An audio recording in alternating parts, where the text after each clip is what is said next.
Oui, bonjour à tous, bienvenue sur la chaîne Philippe est dans le pré. Donc cette vidéo est spéciale, spécialement réservée à la manifestation qui avait eu lieu il y a quelques semaines dans la commune où réside Madame Lambert. Donc là, je fais intervenir plusieurs éleveurs, plusieurs producteurs. Alors vous verrez, excusez-nous, il y avait du vent ce jour-là. Le son n'est pas toujours au top, mais on ne peut pas faire mieux. Donc je laisse les intervenants. Et n'hésitez pas à faire des commentaires, posez vos questions. Chaque intervenant est intervenu sur un sujet bien précis. Certains ont parlé de la PAC, certains ont parlé de la crise, certains ont parlé du syndicalisme. Je vous laisse en compagnie de mes collègues. Parce qu'aujourd'hui, l'alimentation, on a une réunion de laiterie au mois de janvier.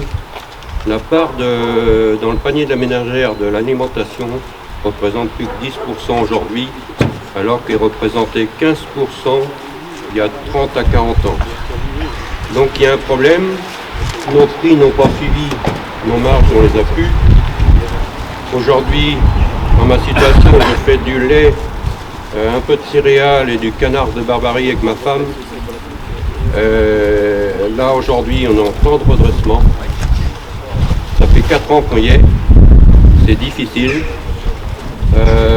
La conjoncture, on voit rien à l'horizon parce que les prix de reprise de nos produits ne suivent pas les charges. En plus, là il nous arrive un truc avec le problème de l'Ukraine, ça bouleverse tout le monde dans le monde entier. Il y a des gens qui commencent à dire faut qu'il y ait de l'alimentation pour tout le monde. Monsieur le ministre Julien de Normandie nous a annoncé ça. Et par quels moyens on fait pour nourrir toute la planète?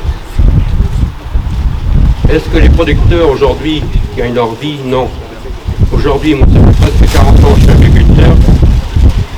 J'ai regardé dans mes comptes, on gagne la moitié du SMIC horaire de moyenne. Toutes les heures confondues. Dans ces heures, on oublie d'autres heures. Les enfants nous aident dans les exploitations, des fois les retraités, et c'est compté nulle part. Donc ça veut dire que l'agriculture, elle n'est pas rémunérée à sa juste valeur. Je ne vois pas pourquoi aujourd'hui en France, on a instauré un SMIC et n'est pas respecté dans les professions libérales. Alors je demande moi au gouvernement et aux gens qui travaillent, les ministres et tout ça, pourquoi on est dans cette situation-là. Ce n'est pas respecté pour le monde agricole, aussi bien pour les artisans comme pour les commerçants. Voilà, donc aujourd'hui je viens ici, je suis du Segréen, je suis pas loin, j'ai des collègues qui devaient venir, ils n'ont pas le moral, ils veulent pas venir. On a aussi des soucis, comme on bosse beaucoup parmi nous, il y en a qui ont des problèmes de santé, ils ont mal aux épaules. Moi j'ai une prothèse de hanche. Normalement je devrais être à la retraite, mais je ne trouve pas de repreneur. Et dans la situation actuelle, il n'est pas question d'installer des jeunes pour qu'ils crèvent demain. Voilà. Il y a des questions? Alors, est-ce que tu peux nous dire ton plan de redressement? Tu as payé 4 ans, c'est ça? Je suis en 4e année. Ton plan il est sur combien? 15 ans? 10 ans. 10 ans. Et tu as quel âge? 61 ans, 62 ans cette année. Vous avez tous bien compris. Ça veut juste dire qu'il y a un tribunal qui a validé un plan de redressement pour faire travailler quelqu'un jusqu'à 70 ans. Vous avez tous compris ça, d'accord? Vous en connaissez beaucoup là qui travaillent jusqu'à 70 ans aujourd'hui là? Notamment des fonctionnaires, des politiques et compagnie là. Mais lui on va le faire travailler jusqu'à 70 ans. On est tous bien d'accord. Vous trouvez ça normal? Tout le monde le trouve normal. Madame Lambert, vous trouvez normal qu'on fasse travailler quelqu'un jusqu'à 70 ans? On est bien d'accord. Vous trouvez ça normal? Il va falloir rendre des comptes. Je vous attends cet après-midi.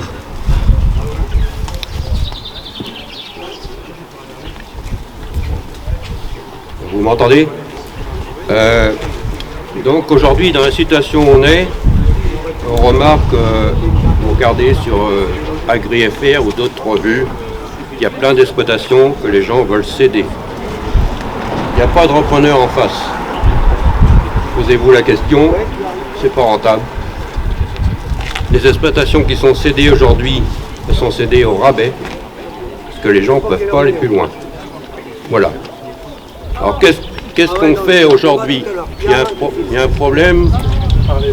Il y a un problème aujourd'hui, c'est que on voit autour de nous, il y a plein de chômeurs, il y a des gens qui sont au RSA, ils touchent des aides, et nous, dans notre situation, on est réduit au minimum. Moi, pour ma part, sur notre exploitation, on a touché une année le RSA. Ça a surpris tout le monde, mais c'est normal, parce qu'on doit être aidé. Une situation difficile. Moi j'ai été élu syndicat, j'ai été représentant à l'Interpro Porcine, j'ai côtoyé tout ce petit monde. J'ai côtoyé tout ce petit monde de très près, ministère, France Agrimaire, Interpro. Tout ce qui nous arrive, on le savait. On savait qu'on partait dans une crise profonde pour cette année en porc. Je l'annonçais d'ailleurs sur les réseaux sociaux, pour ceux qui me connaissent, je l'annonçais sur les réseaux sociaux. J'ai un message dans mon portable, un SMS du 16 octobre 2020, où le président de l'Interpro, un éleveur de la FNP, qui m'a dit t'inquiète pas Pascal, les Chinois vont tirer, tout ce que tu racontes c'est des conneries. J'ai dû raconter énormément de conneries, mes collègues producteurs se rendent compte aujourd'hui que j'ai raconté des conneries parce que ce matin j'étais à la DVT de la Mayenne pour distribuer la première enveloppe des 275 millions que le ministre nous a accordé généreusement pour boucher un trou qui va faire 1 milliard à peu près pour l'élevage porc français sur l'année. Et encore, je ne prends pas en considération les derniers événements sur l'Ukraine qui vont faire flamber les céréales et l'aliment. L'aliment qu'on payait autour de 250 € il y a 1 an, on va le payer 400 et quelques euros à partir de juillet-août. Déjà qu'on ne gagne rien, mais vous inquiétez pas, le marché va monter. Le marché va monter pour compenser un peu la perte, parce qu'il ne faudrait pas qu'il y ait un effondrement total de la production. Non, ça va monter, mais ça va garder l'écart parce qu'aujourd'hui on est en surproduction. L'Europe produit 128% de sa capacité, de son autonomie plutôt, j'étais en train de chercher le mot, 128%, ça allait très bien quand il y a la Chine qui rêve, mais la Chine qui après un épisode assez récent avaient baissé fortement leur production, leur reconstitué, ils sont même pratiquement devenus exportateurs, un peu comme la Russie depuis 2015. Donc on est en train de produire 128% d'autosuffisance, mais il n'y a plus de marché en face, ou très peu. 128% au niveau de l'Europe, il faut vous dire que c'est à peu près l'équivalent de la production française qui doit partir tous les jours en dehors de l'Europe. Et quand il n'y a plus de marché, on fait comment? Eh bien, on effondre le prix pour diminuer la production.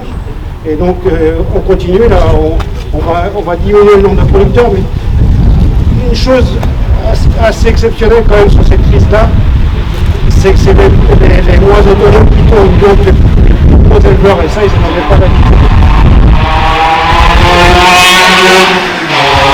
Je dois dire d'autres, le président de l'Interpro, c'était un éleveur de la FNP, qui était un peu le bras droit de Bigard.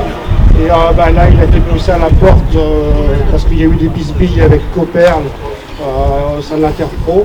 Et aujourd'hui, c'est Bigard, c'est le bras droit de Bigard qui est président de l'Interpro, avec un vice-président qui est toujours FNP, mais bon, ça ne change pas grand-chose. Donc merci à tous les intervenants et à la prochaine vidéo de la suite de ce déplacement à Bouillé-Ménard. Merci, à bientôt.